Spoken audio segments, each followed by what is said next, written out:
Policia ka arrestuar autorin e ngjarjes së rënd të ndodhur 2 ditë më parë në një piceri në zonën e Alidemit në Tiranë, ku një 15 vjeçar mbeti i plagosur me armë zjarri. Autori i dyshuar, 21 vjeçari Aldo Neziri, tashmë i ndaluar nga policia, akuzohet se ka qelluar me një armë atipike të llojit stilolaps gjatë një konflikti për motive të dobta. Ngjarja ndodhi në ambientet e brendshme të picerisë Fantazia, ku ende nuk është sqaruar plotësisht nëse konflikti ka qenë mes autorit dhe viktimës apo nëse i mituri ka ndërhyrë për të ndarë palët.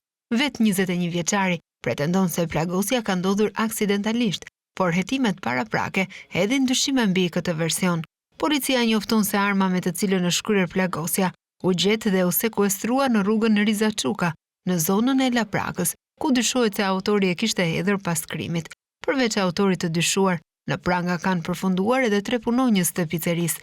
Ata akuzohen se kanë ndërhyrë në vendin e ngjarjes, duke përfshirë gjurmët dhe duke hequr DVR-n e kamerave të sigurisë, në përpjekje për të penguar krimin.